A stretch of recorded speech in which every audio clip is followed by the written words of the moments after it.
Ça m'est complètement égal qu'il plaide à la Cour suprême, Jess. Alors vous pourrez dire adieu à vos honoraires substantiels.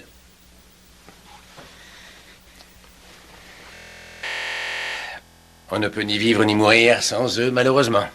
Apparemment. Vous semblez pressé de voir ce document, alors que votre père vient de mourir.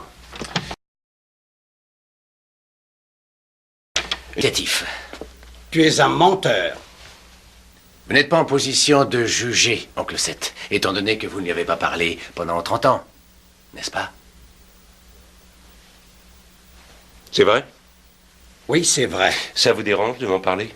Oui, ça me gêne beaucoup.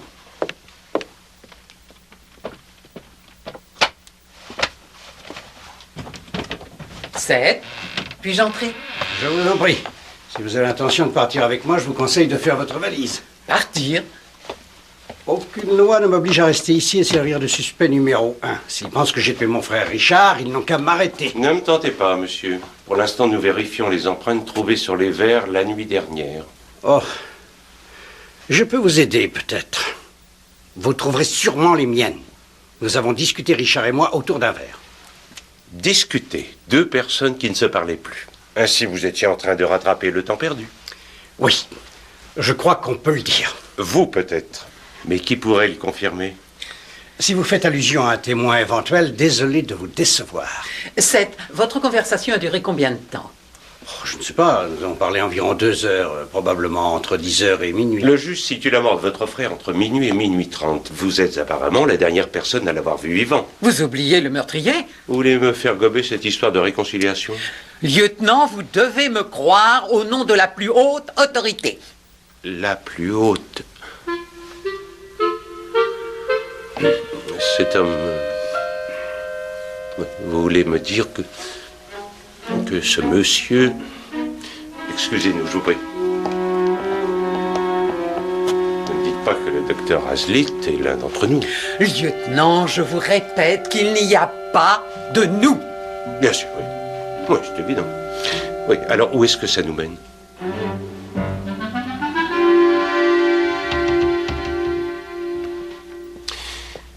Houdini lui-même n'aurait pas pu sortir par la fenêtre. Oui, et je dirais même plus, lieutenant, l'assassin de Richard non plus. Là, regardez. On dirait du goudron. Il s'agit d'une sorte de goudron. Effectivement. Je sais maintenant exactement comment on a fermé la porte de cette pièce. Ah oui? Oui, le meurtrier de Richard a allumé une cigarette et l'a placée ici, sous le loquet. Il a ensuite tiré la porte précautionneusement. La cigarette, en se consumant, a libéré le loquet qui est retombé, verrouillant ainsi la porte de l'intérieur.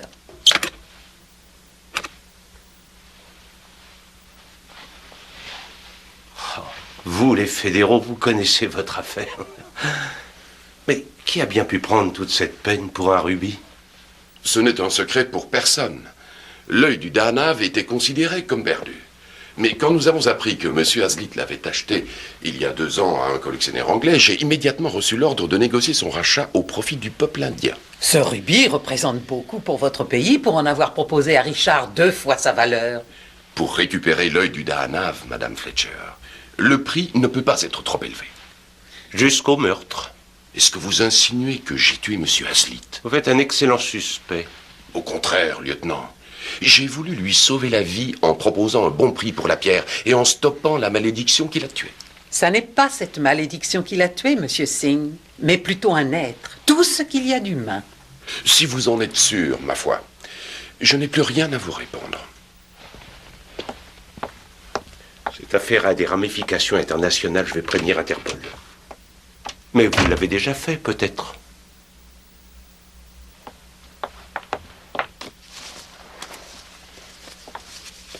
Surtout n'essayez pas de filer à l'indienne, Monsieur Singh. Seul un homme dont l'âme est noire choisit la fuite.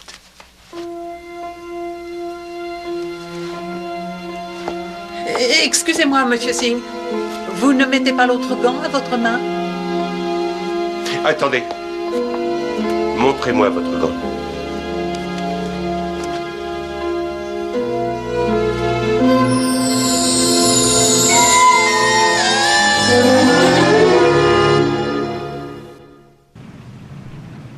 Mais enfin, nous l'avons pris la main dans le sac. Eh bien, c'est précisément ce qui me gêne beaucoup. Enfin, entre autres choses. Mais non, écoutez.